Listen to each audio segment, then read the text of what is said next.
tonight's going to be pie night. So I'm going to make a pie. Oh, it's pie night, so I'm making a pie. And actually I'm going to make a chicken and chorizo filo pie. So obviously it's got chicken in it and it's got chorizo in it. So I've got 100 grams of chorizo. I've taken the, you know, like the paper skin off. I've got a smallish onion. I've got some mushrooms. If you've got them great big flat mushrooms, just 2 of them, but I've got a little tray of button mushrooms.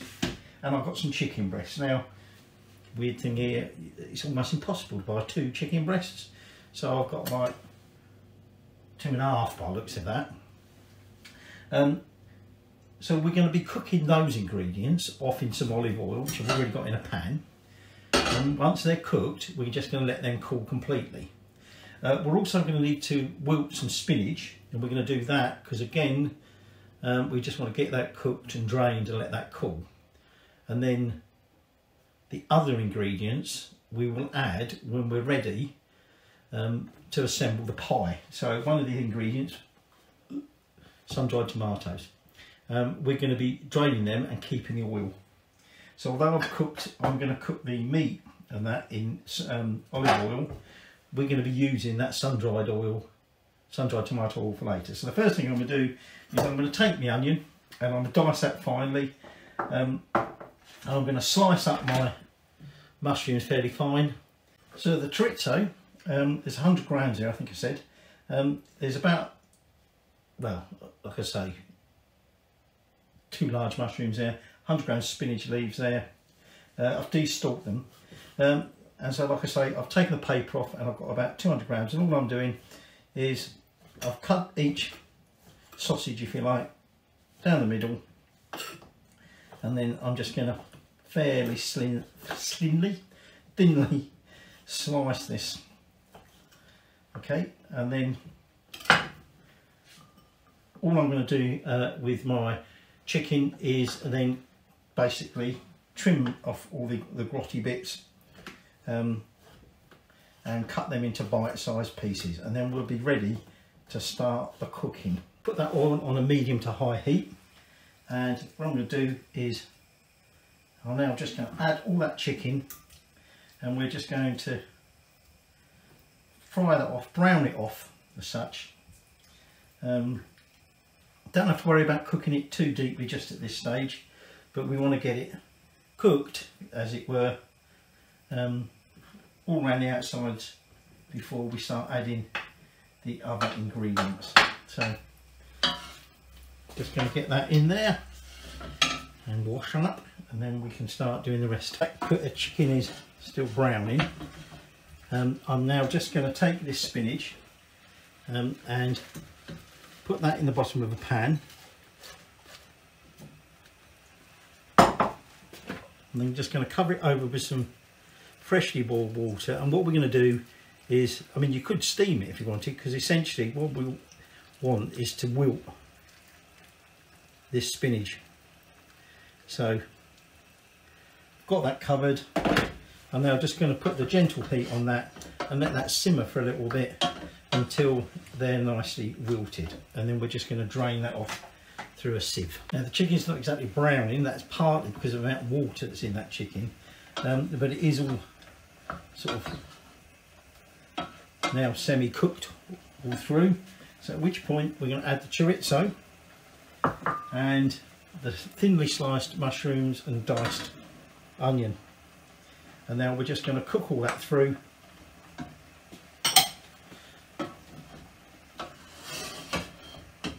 until the mushrooms and the onions have all softened and the chorizo's cooked through, and then obviously that will draw out some of the oil that's in the chorizo.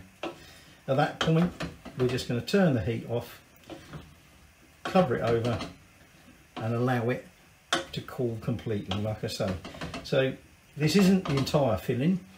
We're going to be obviously adding that wilted spinach. I've already mentioned sun-dried tomatoes. There's also some mozzarella, and we're going to need some egg.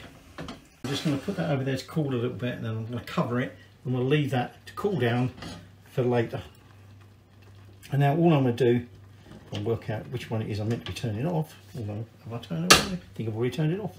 I'm now just going to drain that, and again we're just going to leave that to cool down. We don't want the liquid. Like I say, we're going to keep the oil for the sun-dried tomatoes, but at this stage it's all just now waiting till everything's cool, ready to assemble the pie with the final ingredients. We're ready to start assembling the final ingredients for the mixture. We're going to do it in a cake tin. Well, we're not going to assemble the ingredients in there, but we're making our pie in a cake tin with a nice roof at the bottom. Because of the oil, I'm putting it on a baking tray. Before we get to that, I've got a mixing bowl, and what I'm going to do is take that drained spinach, and we're just going to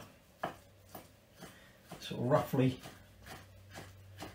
chop that up and put that in that bowl, and it will get mixed in with everything else.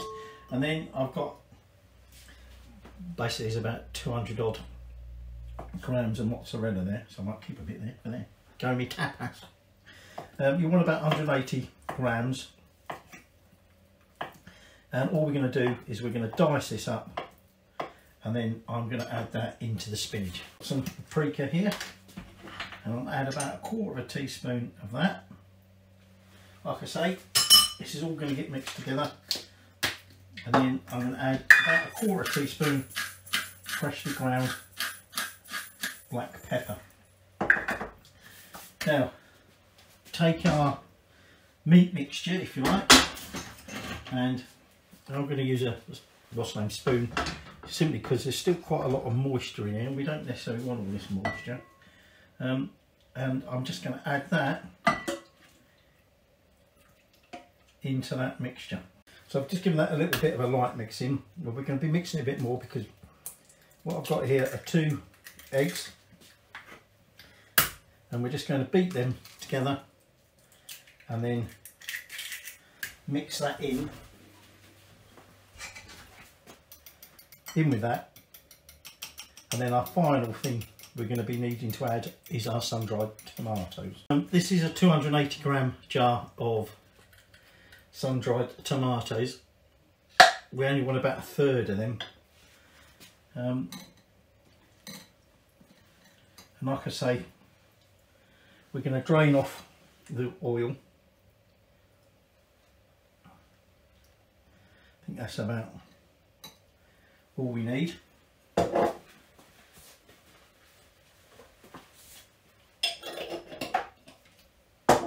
Now, I said to you we want to keep that oil. We're going to basically be using that to oil everything. So all I'm going to do now is just take these sun-dried tomatoes and slice them up, and they're going to go into that mixture, and then that's all going to be mixed together, and at that point we've got our pie filling done. Now, it's not going to be a very deep dish pie. You could, if you want, use a smaller cake tin to make it deeper. It's up to you. But we'll put the oven on in a minute when we're ready to start making the pie up. Just put that oven on at 180. If you haven't got an awful lot of oil, add some extra olive oil. But first thing I'm going to do is I'm just going to use some of that oil, and I'm just going to make sure I coat all over the inside of my cake tin. Now I'll take a sheet of my pastry and I'll oil it, and then I want to lay it down into the pan. Now don't worry too much about if it tears or whatever.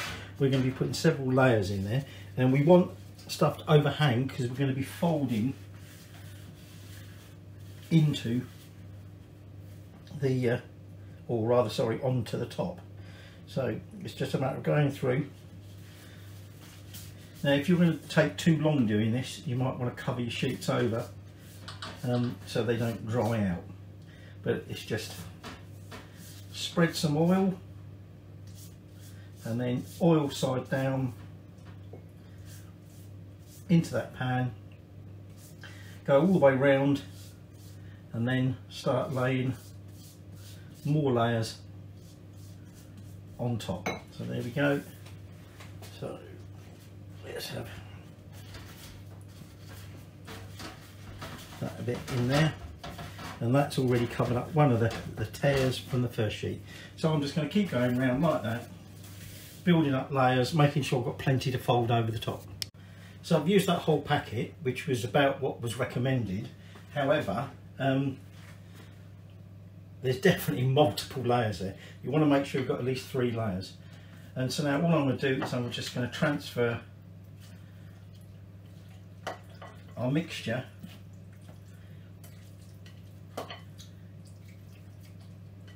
into that lined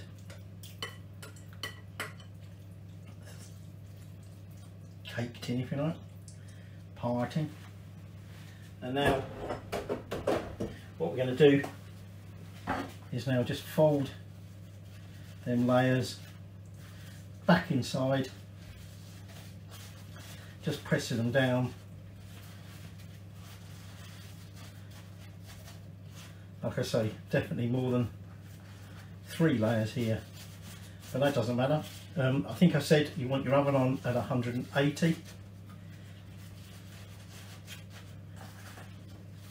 and then we're going to bake it in there for about 30 minutes or so. So we've obviously already cooked the meat, as it were. That's stuck on there.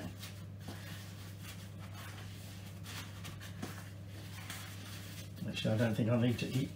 If it's a little bit dry on top, then just use the remaining part of that oil just to oil it over. Make sure you've got it in a baking tray, because it does leak, because it's quite obviously quite a bit of oil and moisture in there at this stage. So like I say, that's now going to go in that oven, 180 fan, for about 30 minutes or so, until that's all nice and golden brown.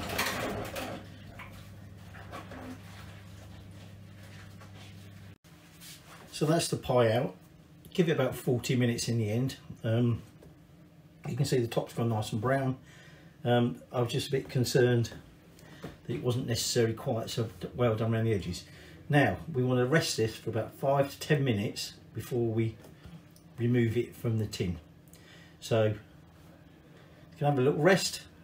In the meantime, you can prepare your veg. We're going to have some sort of steamed veg with it. You can have it with potato, have it whatever you like. So let's try a slice. So nice and crunchy on top.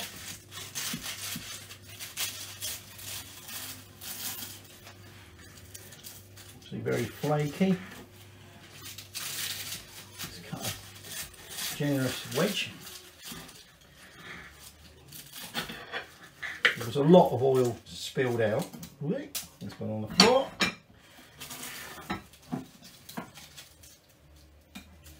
So there we go. We can see there the mozzarella. I'll just stuck that under there. We'll put that up in a second.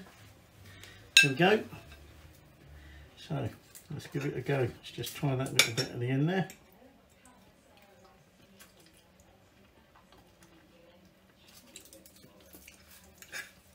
Definitely want to make sure that if you get as much moisture as I did when you're cooking off the meat and the mushrooms, you don't transfer that over. Still very moist pie.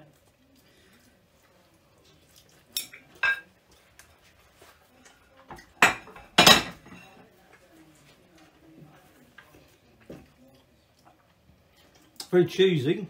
The chorizo isn't actually as strong in that you can sort of get a little bit of hint of it. It's quite sweet-ish. I think a lot of that is the cheese. Having had them bits of chorizo before, there's quite a lot of heat in that chorizo.